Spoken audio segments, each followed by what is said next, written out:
Well, on a much lighter note, love is in the air this morning. Oh, this one takes you back, doesn't it, eh? Blue Light Disco, 1998. They were good years. Hollywood super couple Ben Affleck and Jennifer Lopez finally tying the knot almost 20 years after they first got together. Entertainment reporter Sam Rubin remembers the days well.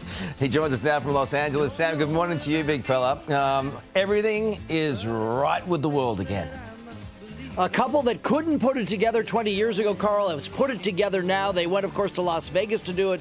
They obtained the wedding license, and then in what is being described as a, quote, super small ceremony, Bennifer became Ben and Jennifer Affleck.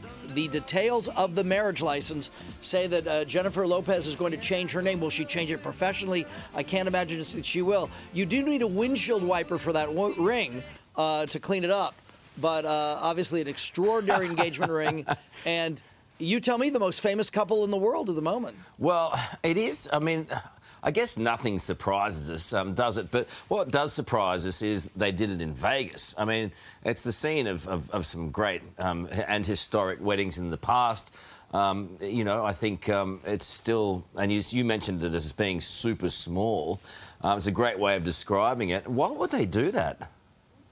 I mean, the one thing about that Las Vegas offers, more so than any place else, at least domestically as far as I know, is the immediacy of it. Right. In other words, hey, let's get married. Okay, it's very close to Los Angeles. Private jet is less than 35 minutes. You're on the ground. You can go to the courthouse and have the whole thing. But it's so tacky, Sam. Well, it's tacky for many, but not for all. Let's not impose our own sensibility on two who were bespotted. So bespotted they could not wait. It's interesting, and that's what I think the speculation is going to center on. Why today? Why did it have to happen this weekend? But she's awfully happy with that ring. No, why wouldn't you be? Sure. It's like its own hotel. It's probably worth as much as that. Sam, I've been to some great weddings in Vegas, particularly Britney Spears. Remember when she got married and then she got divorced like 24 hours later? So that's why it kind of, and there's been a lot of friends of mine who have got married. I think Amelia Adams in the LA Bureau got married by Elvis, you know, an Elvis impersonator in Vegas. So to me, it does, you know, bring back all those tacky memories, and they can obviously afford to get married anywhere in the world. It's just, I don't know, there's just something going on there.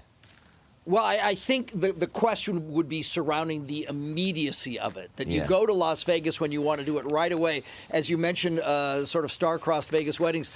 Didn't Nicolas Cage get married and divorced? You know, you saw them fighting in line at the county clerk's office. Right. So there's that example and several others.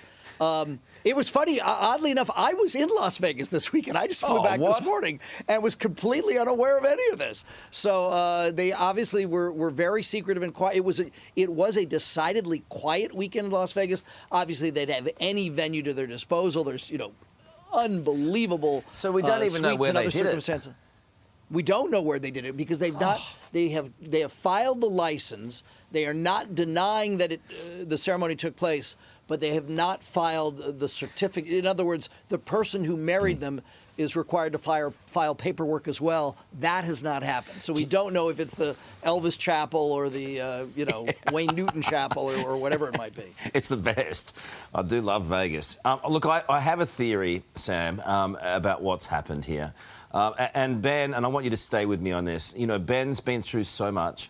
You know, he's had a lot of fights going on, battles with himself. And, you know, along the way, I feel like he's got himself together, and I feel like maybe, just maybe, Sam, he's pregnant. Well, I don't think that's the case, but I tell you this, to go on your through line of getting it together, Ben is at his best, I think, when he's working. He's had extraordinary success working alongside with Matt Damon. They're involved in a new movie together that's filming now here in Southern California.